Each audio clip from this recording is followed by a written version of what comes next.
So, welcome back to another episode of Uncut and Uncensored with Caroline Stanbury. And here we are today. It's a big day, joined by my husband and Dr. Tara, who is a sex expert, a resident sexpert. So, I was very excited about this, which is hence why I have attached my husband to me. She is a sexual communication expert, relationship expert, and a host of a TEDx speaker and host of the popular podcast in America and top sex educator on TikTok, TV host, and resident sex expert on the British show Celebs Go Dating. So, welcome to the show. I'm excited to be here, especially when it's called Uncut and Uncensored. I mean, I wasn't expecting this. That's why we're slightly scrambling here, trying to get two of us in this armchair because we're not going to miss this opportunity to, Everything is said now, so we can keep going. yeah, talk sex. So Sergio and I, obviously, we talked about this because you are an expert in teaching people how to keep long-term relationships going and how to keep the spark alive, which I think a lot of people suffer with after a certain time. They always say the 7-year itch. I don't know what you find. Yeah, 7 year is definitely there is some literature to back that up, as well as 10 years. 10 years is a rough path, and if you kind of get past that, you theoretically could get past anything. So, Hmm. how many years? Sorry, 7 years. No, 10 There is is the a really seven hard year 7-year itch. itch. Okay. Have you felt the Yeah, there's itch? that 7 year itch of like, oh, my exploration with others, especially in monogamous relationship. If we're talking strictly about monogamous relationship, like about 7 years, you realize, okay, my exploration phase is completely gone, right? Like, I'm not going to be exploring with other people. However, there's so much joy and excitement exploring within a relationship. But some people can't shift the perspective to realize, like, there is so much more within this exact relationship that you're in. They just think, oh, that's it. Right. But if you're able to shift your perspective, the way I said, there's a brand new framework to think about passion within long-term relationship, then you're more likely to report higher sexual satisfaction in long-term relationships. Now, when I looked deeper into research, there is also this, so there's the 7 year itch, which is more like an itch, but then there's a 10-year catastrophe, Oh my where god. it's 10 years, right? It's been 10 years, so you have really both shown true colors, whether it makes you fall deeper in love with each other or it kind of causes people to fall apart. And by 10 years, you really know your partner. And I think that is time where people may consider, getting a divorce, like it's now or never. Or they actually find a way to strengthen the relationship. And many couples will report that their relationship and their bond has never been stronger. So it's either way, but you have to be in the right mindset. So let's go back to people that have been in 7 to 10 years, because I know a lot of people. I mean, let's not discuss us for a minute. So say first marriages. And I think people struggle because obviously the element that's when you're sort of building. You get married, you have the excitement of the marriage, the honeymoon, the building the house, then you have the kids, and then that's when it tends to go wrong after that, because once you start having children, you maybe don't get dressed the same way, your husband sees you give birth, there are a million reasons things tend to go wrong around then. My view is, and also like so many of my friends would go, oh, I could tell you blow by blow what is going to happen to me minute by minute, because you're both exhausted. One's with the kids, one's gone to work, maybe you're both gone to work, everybody's tired. You sort of get to that stage, and I'm guilty of that even now. Like sometimes I'll go, you are not that person. I'm like, if you're going to do it, let's just get it over with. But Literally. yeah, because my husband is extremely sexual, and that's also with we discussed an age gap. So but forget that because he'll make most of the effort being so much younger. But if you're in a relationship where you're both the same age, you've been married 7 to 10 years, you know each other inside out, as you said, it's very hard to get excited about sex. That is fair. That's fair. There is the traditional narrative, which is what you just explained, where it is very hard to get excited about sex. I don't have libido. I am not extremely attracted to this person. I love them dearly, but I'm not extremely attracted to them, and Exactly. I'm aware of it. So there's that narrative, It's right? exactly But then that. there's Just you lose that sort of feeling, even though when someone touches you and it's new, and you get this whole yeah, sort of your body's going to explode, and that kind of yeah, gets you in the mood. As a yeah. woman, and I'm sure the men feel exactly the same way. If you don't get that, it's very hard to get excited about what you know is going to happen tonight. Yeah.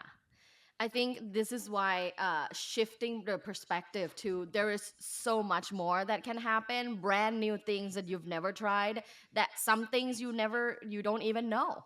And I think that's why shifting that perspective is really important. And from research, what I know is there are three things that people can be doing in order to shift their perspectives to feel more sexually connected with their partner and have the higher desire to engage um, in sex. So the first thing is expose yourself to more sex positive content, and that can be reading sex books, listening to audio sex books. It can be listening to sex podcasts. It Watching can be porn reading counts. articles. Sorry. Watching porn counts or no? Porn is different.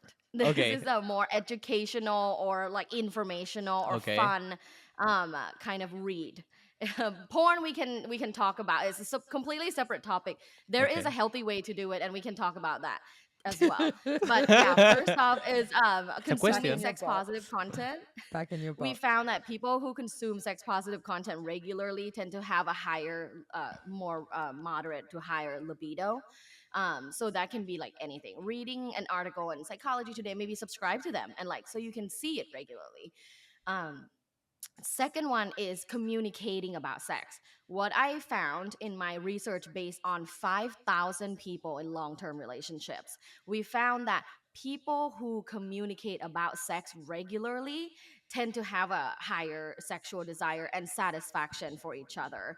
What And do you what mean by that means, communicating about sex? Well, darling, talking. I have to actually throw my 10 cents in because having done a lot of podcasts as well, I really believe that's the difference between first and second marriages. Because on a first marriage, you're so busy because you're so young. Normally, you're in your 20s, early 20s. You don't even really know what good sex is. You've had sex, everybody's had sex, but you don't understand the different types there are. Men tend to watch porn, women tend not to as much. Maybe, this is generalizing, obviously. So maybe they are a little more adventurous. Women that are going out to look for a husband tend to be a little more on the delicate side. Um, that's from where I am. I mean, maybe it's different in strip clubs in Miami. Who knows? But this is from the sort of friends around me. And then what happens is, I think, as you get older, they want to explore. And then how Mhm. the hell do you go back to the person you've been married to for 7 or 8 years already and say, I need you to do different things to me? They Actually, she think you've always lost says your. that. She always says that, with me, she's much more open and it Yeah. feels so much more natural to explore and like dig into like doing new things than before in the previous marriages. It's kind of like, it was like a taboo thing. Like you just have sex and it's just very preliminary. You have sex, but nothing really deep. You're absolutely right. And research would definitely back up your real life experience because in your second marriage, you're a lot more open minded and you're a lot more self aware. When you're in your first marriage, it takes a lot of patience and self discovery to get to that point. But Caroline, I'm also in my second marriage, and I can tell that, in this marriage, I say everything and anything. You know, if I have something in my mind, if there is any sort of potential frustration, I nip it in the bud and I communicate it actively. Versus in my first marriage, I did not. And I discounted myself and I try to stay quite silent whenever I'm frustrated about something because I didn't want to rock the boat. So, for sure, people have the same real life experience as you, and research definitely back that up. That people are a lot more communicative when it comes to their second marriages or second long term relationship. For those that don't believe in getting married, but yeah, so sexual communication that I'm talking about is a specific ritual. It's for couples to have what is called sexy check in once a month. For Okay. those that have never had it before, then it's time to change. And when you were saying, like, how the hell you're going to go back and tell your partner of 8 years that now I want to do this, you totally can. There's lots of people that have been together, 15, 20 years that go back and say, hey, babe, I listened to the Uncut and Uncensored podcast episode, and, I realized we've never talked about sex. And here's a little protocol that I want to try with you. And if you're in a loving relationship, and so I have to give a prerequisite. If you're in a loving and respectful relationship, then both partners tend to be more down to do it. But if you're not in a loving relationship, then your partner can easily refuse and neglect without any sort of rationale. So again, that's kind of a time for you to take an audit of like what sort of relationship you're in. If it's so extremely difficult to speak up, maybe that's the red flag in itself, and it has nothing to do with sex. Ooh, that's a good one actually. I think Yeah, also there are yeah. things like, as you go on 10 years, 15 years, I know people that have then begun to sort of say, okay, maybe we should let someone else into the bedroom. What's your view on that? Because my view isn't a good one. I don't see how it can possibly strengthen a relationship. But again, I completely agree with I that. could be wrong. I think as soon as you open the door, of cheating, then you're gonna take No, darling, we're not talking about cheating. no, or doing something with someone else. Yeah. I think it will just open every door. Well, this is, again, we're 7 years in. Let's talk in 12. Maybe you'll. Would you allow me to do that? Probably not. No. Okay. I didn't, but that's a conversation that comes into a lot of marriages. Yeah, absolutely. Now to your question, like, does it work? I have to say it depends. If you're someone who already has non-monogamous tendencies and have a higher level of like sensation seeking and higher level of permissiveness, then you may enjoy becoming ethical non-monogamous together, where it is not cheating because everything is out in the open, everything is Mm-hmm. communicative, everything is based on consent. But some people can do it, most people cannot do it. Based on our current statistics, there are successful ethical non-monogamous relationships, but it's in a small percentage. Most people have been truly deeply conditioned to be monogamous, and therefore people who are naturally monogamous cannot try this, let's have a third person in the bedroom, because they don't have the tendencies or skills to do it. So my answer would be, for most people it's a bad idea. But I have the other thing. We are built to be monogamous. Like, I definitely don't want to get into bed and have, someone else in there with us now. Right. But I do feel like, and this is something I worry about, that, you know, we were taught that there was one person for everyone. And I'm not sure I believe that anymore. You don't? No, You don't I think don't. I'm? No, darling. I was married before. And at that time, he was the person for me. Just as, you don't know yet in 20 or 30 years or 15 years if you'll still feel like that. I hope you Okay. do. Look at look at your family. Look at my family. You don't know. Mm-hmm. You don't It's know. true, you Yeah, never it's true. know. You never know. Never know. One day you just wake up and something Yeah. changes. And I wonder if, I would like to teach my daughter that exactly what you said. The moment you don't want to be there anymore, or you don't feel that way, or you know that it's the end, that's okay too. I don't believe you can go from 20 to 100. I do not. I believe that. That's amazing. You can. I really hope so. I'm on my second marriage, so I'm not going anywhere. You, on the other I hand, feel might like run for the hills. if you find someone who you truly admire and you truly love as a friend, before anything, and your relationships is based on a friendship first, that means that you can do the family side, you can do the business, you can do the travel. It can cover all the different areas of your life that will fulfill happiness in your life. I think you can really find someone to last You forever. have a very mature attitude, darling. Most people don't get what we have, which is, and that actually may well be because of the age gap. 100% is because of Because the if age I gap. was 20 something with you, we would probably get divorced. But I'm not 20 and we're doing all of those things. But with somebody else, I don't think your age, you'd be doing half the stuff that you're doing with me, which is why you're so attached and happy because you're satisfied everywhere. Yeah, good point. Oh, we love that. We love couples that are satisfied everywhere. Yes, he um, is. You know, and I, when it goes back to the sexy check-in, I do want to share the three questions that you can be asking each other every okay. month. And Yep. actually, if you want to, if you're open to it, we could do that exercise right now. Yes, we're Oh, Um, open. wow, Go okay. on. yeah.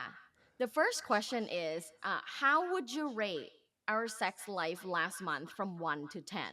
1 is it was terrible, but we can get through it together, or 10, it was fantastic. Actually, last month was pretty good, I could say. Like one of the best ones we had. It was very very good. I would actually say 9 or a 10. We have really, really, really Really good good sex. sex. I think 9 out of 10. Yeah, Yeah. we had some Okay, crazy awesome. moments as Like, well. Yeah, honestly, I have the best with him. yeah. And he's really creative and he makes it fun. I think Like, every day is funny. the biggest problem in relationship, what I think, maybe based on my experience, uh, it is what you said. It becomes boring. I think I like with her to be creative and to just make fun of it and make kind of like just do the effort that you normally wouldn't do, just to kind of like just make it excited. No, we'll Yeah. be at home in bed. I'll be in the middle of some God knows what TV show, and he'll have suddenly left the room and come back with some ridiculous box full of toys. And I'm like, oh my God, I didn't even know I had that box. So what I mean by that is he thinks, Or like, like, or just put he YouTube. makes a real effort. You put a candle, you put YouTube, you put some music. Just make it excited. If not, it's just not gonna happen. He does. He makes a real effort to make it special. And I will be kicking and screaming, going, no, I want to watch No, she'll be like, "Oh my god, get out of get here! I don't off. want to be here. I Get want to watch off!" the movie. And And then then I give in. And then after it's 5 amazing. minutes, she's in and she's like, Oh, this is "Oh, amazing. I like it now. Yeah. I want more." Yeah. Oh, yeah, that is a perfect example of in sexology what we call spontaneous desire versus responsive desires. Yes. Have you heard of that before? No. Yeah. I mean, I know what it goes, but I've never heard about it in that Yeah. term. So it's in the famous book called "Come as You Are" by Dr. Emily Nagoski, and it's kind of like our new Bible, like the sex Bible, if you will. A lot of women and a lot of sexologists will read this book, but the main thesis within it is that everybody has a type of sexual desire that they have, a type of like libido or wanting sex. It and it sounds like Sergio is a spontaneous desire person, meaning is someone who can kind of build up that arousal by themselves and like Yes. immediately get horny. Oh Yes. my god, And big time. Caroline, it sounds like you have responsive Yeah. desire type, which is when there is some sort of stimulation that helps you get in arousal mode, then you have the desire to have sex. A hundred So percent. I 100%. actually can get horny within a second, which is very weird and strange. And I kind of just, yeah, I think because of my age, but maybe I'm always horny, but maybe also because of yeah, my sports background. Because I went to the doctor at some point and they said my testosterone levels are very, very high because of how much yeah. sports I've done my whole life. So I need to find a way to just burn all that, or like to just get through it. Yes. Unfortunately, yes. You're So both absolutely right, because like age is a big factor, right? Like mhm. we see that when men age, they tend to have a little bit more curbed appetite, but also T levels. Like if men that experience with low libido could definitely go see a urologist and check on their T levels, because when your T level is very very low, you tend to have as a man low sexual desire or libido as well. But Mm. I love what you both just shared, because I think it's so important to put in the effort. And it sounds like both of you put in the effort. I think most couples that are in a very highly sexually dissatisfied relationship, there is what is called effort disparity. Mm-hmm. And that effort disparity is when people just comparing couples that put in the effort and try, and comparing couples that don't put in the effort or try, and you can totally see a huge gap between sexual satisfaction and sexual dissatisfaction, and you guys are definitely in the sexual satisfaction camp. So that's awesome. Now my follow-up question, so the second question for sexy check-in, so first you ask how would you rate your sex life last month from 1 to 10. The second question would be, okay, let's say both of you said 9. The second question would be, what can we do together to improve that score by 1 point? Like, what can make it even better, even more juicy, even more satisfying? Just to go up by 1 point, I already and you know can what think he about would it. say. Oh, tell me. I think that I would initiate it more. Like, and Yeah, do the things like he takes control always. And I think because I'm such a dominant character in the daytime, I have, So teenage children. my wife is basically the big boss during the day. Yeah. But when it comes to yeah, bed, here I am. The toy boy comes out and I take control, which is actually kind of like a fun role to play. I like Yeah. it, but yes, like maybe if she takes more control sometimes, it will be more fun on that For side. him, maybe. But I think that, with us, because we are so attractive to each other, just even with the smells and just feelings, touching each other. So we cannot just get close to each other and we just, let's say, smell each other and we just feel something. So our feet, we touch our feet. So there's just like so many pre things that we do before having sex that get us in the mood to have sex. Yeah. We always sleep with our feet touching, always. Um, wow. yeah. And when I met her before, actually, because it's British, it was very cold, and she never used to even touch me. Like she was, just not like just close to me at all. And then slowly now she kind of needs that, and I think it's amazing, to be honest. Like we wake up in the morning, and for me, I say, honey, cuddle, and then we just get together naked and we just cuddle each other, and it's like an amazing feeling that we do pretty much every morning. And then before going to bed, she does it, and she kind of just He touch my makes me feet. put my phone down and focus on him because otherwise I'm like lost in that. So I would say we've lost the track of the thing. I would say No. that's him because I am so bossy in life. He does feel like that's his man side, right? Because I'm just, I'm the older one and I have all boys in this house now. My sons are 15, my husband, I love to take care of them all and I love to make everything happen for them. So I'm very, very controlling in that way. So let me tell you something. There is only one thing in life Caroline can learn from me. That's sex. Hmm. I just leave it there. Because And we love that, the rest of right? the things I can learn from her because of her experience, her life, everything she's done because she's so much older. So, like work wise, everything I learn a lot, but then sex, you know, I don't know. I just I think That's his You're thing. I the feel boss. In I feel He's the like sex, boss. you're the boss. I'm the boss. Yeah, and I love that ability to distinguish roles in life and also be self-aware, like this is my strength, this is my weakness, and accept and like, kind of accept the challenge because I have to commend both of you actually. Sergio, there's so many men out there with their ego tripping that will not be able to open themselves up to learn from a woman. So it's like a huge props to you to like not even have that part of negative ego, and like, you love yourself, you're self-assured, you can learn stuff, and you can learn from this person. Hmm. And I think that's a huge growth I mindset always say the that a lot of same. people don't have. Some people used to say to me, "How can you be with someone so weak and this and doesn't do, this?" And I'm like, "He was 24 years old. What's weak about that is so strong to make a So strong. decision, go against everyone in your life and say that's the person I Yeah. want to be with. I don't care what you think." That is total strength. And he's only, stood up to run the businesses with me, raise my kids with me. Like, it's an amazing partnership. And let me tell you, he didn't come into this house as like some dominatrix, 24-year-old toy boy that, ties me up and beats me every night.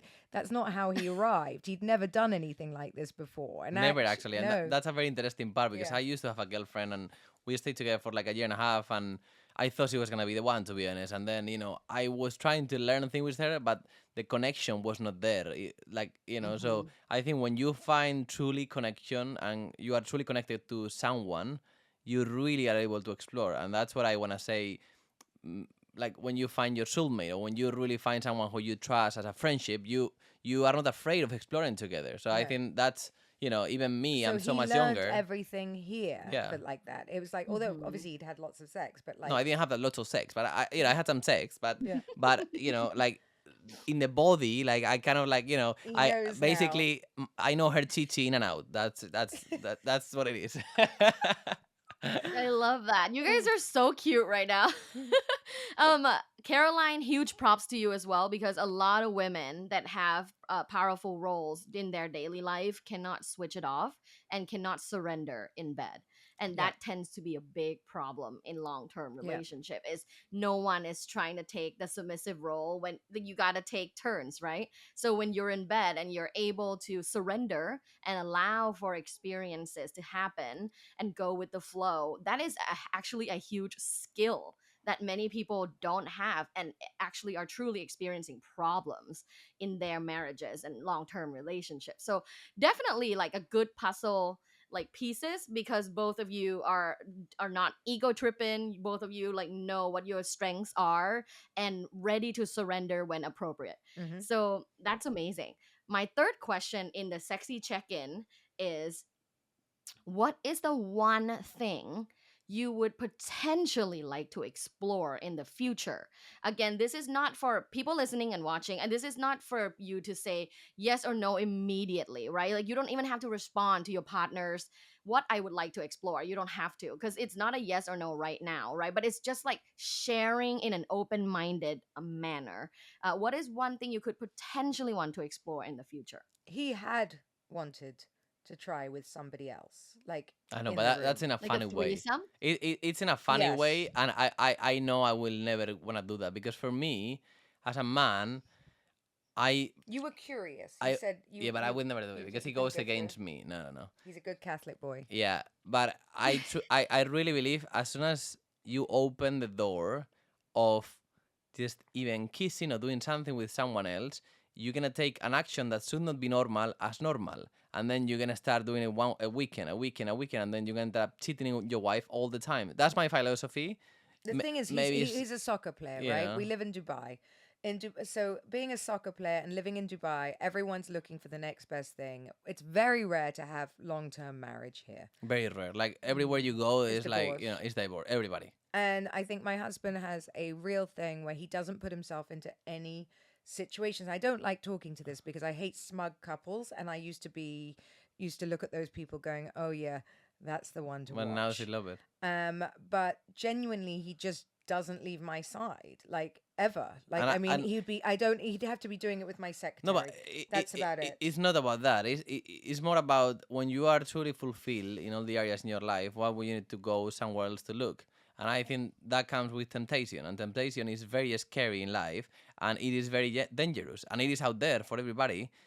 You can decide to put yourself into it or to just step away and know exactly when to just, cut it. In our business as well, you get DM'd all the time, all of this. I don't know what we would try now because we really have tried everything. We have the best sex in Like, our life, to be honest. we do everything. There's nothing off. Maybe more created. I don't know. More like I don't know. To be honest, just You've done the handcuffs, you've done all yeah. the rubbish, you've done all the Have oils, you you've done tried have you tried sexting?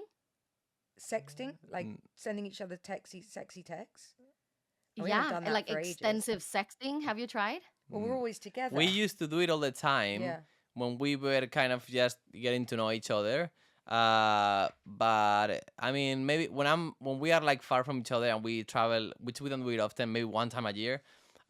We cannot do FaceTime and all that, and we Yeah. do some fun stuff maybe, but not Like if he's crazy. traveling, he'll always get dressed with me in the shower and things like Yeah. that, you know. But So we like, do some fun stuff that yeah. way. But he genuinely has only been. I mean, it's quite hard because the only place he really goes on his own is with his parents. So Yeah. sorry, mum. Sorry, dad. But Yeah. But I'm not sure. I Maybe mean, when you like run out to the grocery store or when you run out to I did send practice you or one the the other gym, day. like I did send text him each one other the quickly other day. something That was dirty. funny. Yeah. yeah, yeah, yeah, Yeah, yeah. we're quite dirty. Yeah, okay, we'll Yeah. do that. We'll do I more. do a lot of funny Yeah. things always. Like, I don't know. Even today, for example, she didn't notice, but I mean, I cannot say here, but it's okay.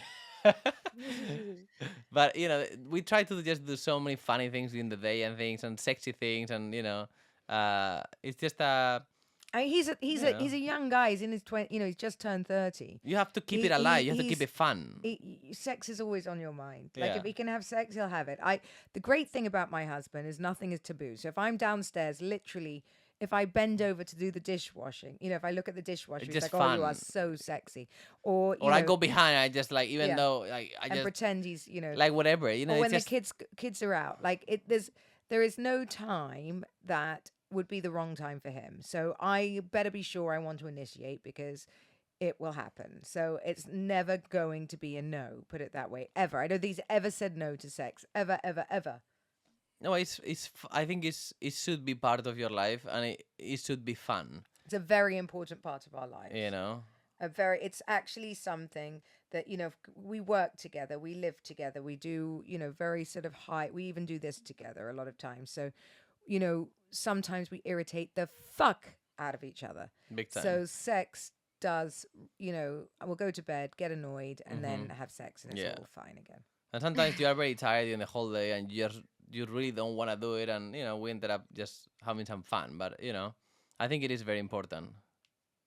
Yeah, for sure. And I think maybe that is also one of the factors why you guys are currently in a sexually fulfilling relationship is because both of you rated sexual satisfaction as important. There are many people that you will talk to that when you ask how important is sex in a long-term relationship, and they will say like, "Oh, not that important. There's many other important things in life." They're probably doing with And I someone think else, to be honest. well, people that are on the same page tend to have a happier sex life than people who have a discrepancy between how important they rate sex. Like, let's say, how important is sex from 1 to 100? Let's say, like, one person says, like 80 is pretty important in our long term relationship to be passionate and keep that alive. And let's say the other person says, no, it's not that important to me, maybe 20. That's a huge gap, right? Well, Between a perception of importance. forget sex. I feel like in long-term relationships, it's even kissing, snogging, right? That Mm-hmm. goes. And that is something that I really missed, that I understood, now. Like we kiss and it's really important in my relationship. So even if, Mm-hmm. I really love kissing my husband, it's Oh, so wow, wait, nice. she said that? Oh, yes. That's amazing. No, I do love kissing you. It's so sweet. Kissing on the lips. He always wants to kiss me on the lips. And it's funny, it sounds so Yeah, normal, but actually, in long term relationships, many times it's not Yeah, yeah. anymore. They don't you're kiss. right. Yeah. People tend to take things for granted when they have had it for a Oh long my god, time and they 100%. don't know what they have basically until there is a catastrophe or until it's gone.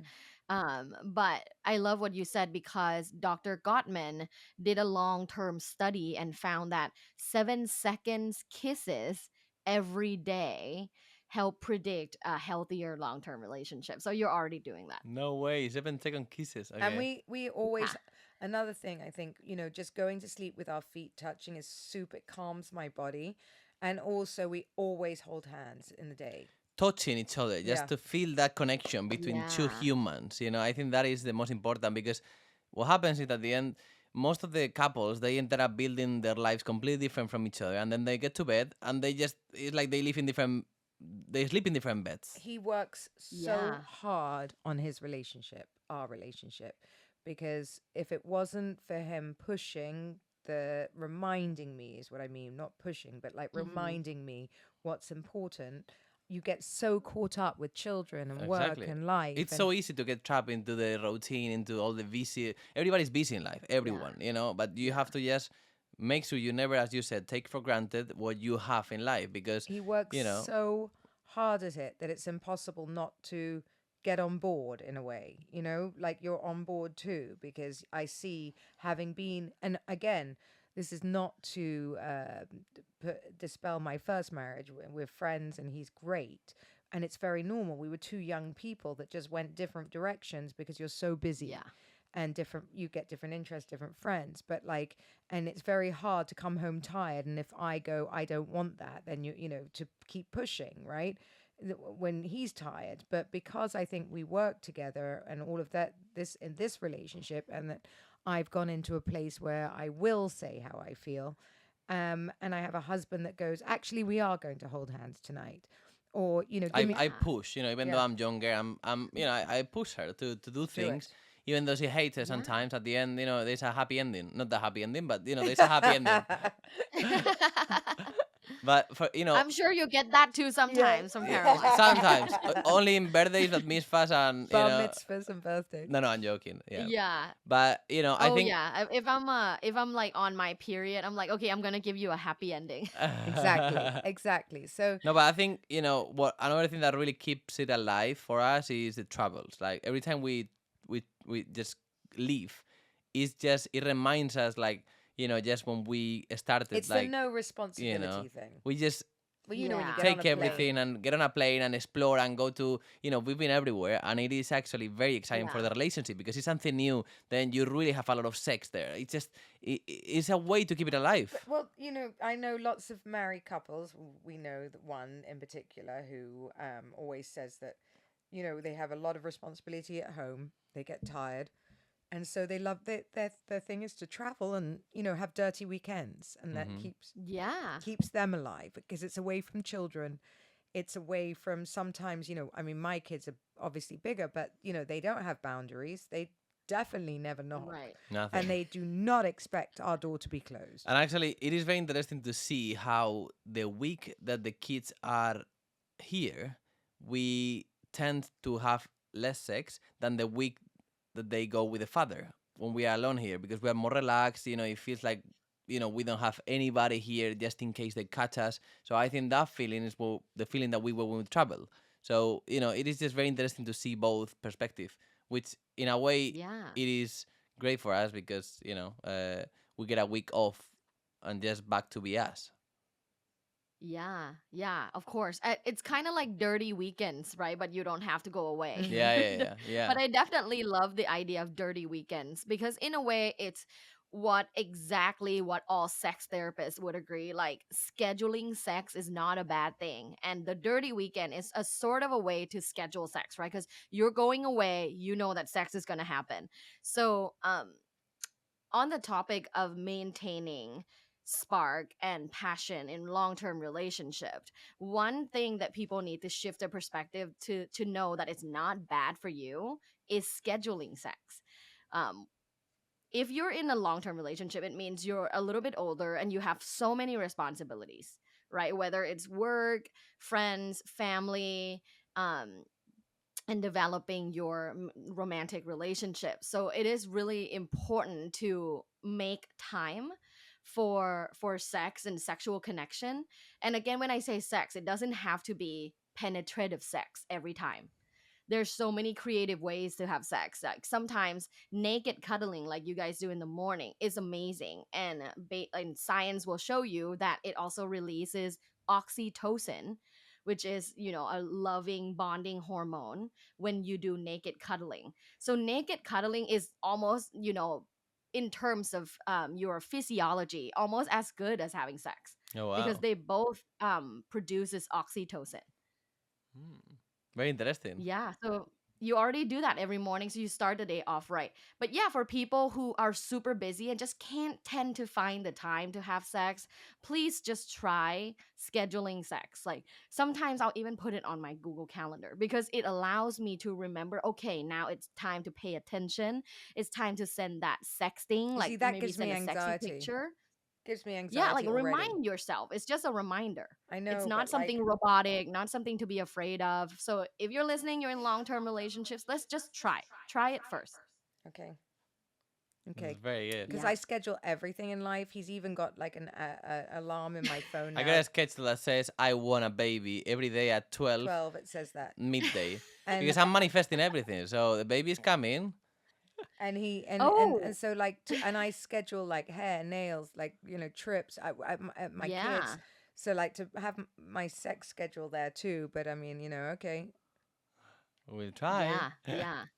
It's just making the time, right? And whether or not it happens, like whether it's penetrative sex, naked cuddling, or even sexual meditation together, like whatever it is a sexual activity that allows you to connect. Very So good.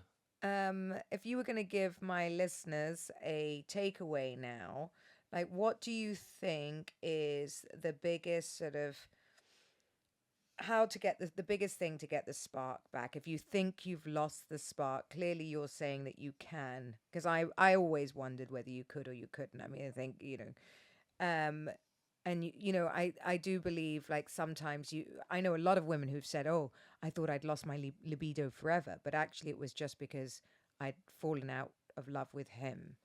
How do you get those feelings back of excitement for the same long-term partner you've had? hmm I would say there's two factors. The first one is taking care of your sexual self, or what I call sexual self care. It doesn't matter if the sex is like 80% you, 20% your partner. Like, it doesn't matter if they try so hard, this and that. But if you yourself are not sexual, you're not going to be open to those experiences. So it's really important to take care of your sexual self. And for me, sexual self care looks like journaling about sex, writing down positive sexual affirmations. It's like doing guided sexual meditation, and regularly take care of how I feel about myself as a sexual being. Like, my simple question is, do you feel sexual? And a lot of my women clients that are in their 40s or 50s will say, no, I don't feel sexual. I also So, think, by the way, I would say check your hormones, because that was a big oh, thing yeah, for me. totally. Yeah, totally. And if you check your hormones and everything's at normal levels, then it's time to do the um extra tasks that can help you kind of revitalize your sexual feelings. So yeah, I recommend positive sexual affirmations. I recommend guided sexual meditations. I have free guided meditations on YouTube that focuses on revitalizing your sexual energy, but also a couples one where you can get naked, hold each other's hands, and kind of take deep breaths and follow the sexual meditation. So that's on YouTube. And Amazing. then second aspect of this is what I said before, because I conducted 5,000 participant study, and I found that the strongest contributor, the strongest predictor of long-term sexual satisfaction is sexual communication. So if you've been listening to this episode, I 100% want you to try the sexy check-ins, the three questions that I asked Caroline and Sergio today, which is, how would you rate our sex life from 1 to 10 last month? What is one thing that we can do together to improve that to improve that number by 1 point? And then what is something small, even the smallest thing, what is something that you can potentially want to explore in the future? And it doesn't even have to involve like anybody else at all. It can just be like, oh, in the future I want to potentially try anal, right? Or in the future I want to potentially try watching porn together or sexting. Whatever it is, it's just allowing for more open-minded conversations Hmm. on the table. So ask each other these three questions monthly, and I can guarantee you your sex life will change. Thank you, Dr. Fatara. That was an amazing conversation. I loved it. I'm so glad that you told us I, to l- have Sergio. I love it. Yeah. Thank you for having me. Tell everyone Yeah. how they can find you. Yes, my website is lovebites.co. That's LUVBITES.co. My social media is also lovebites.co. Thank you for joining us on another episode Thank of you. Uncut and Uncensored. It's been amazing. Don't forget to rate and subscribe. Thank you.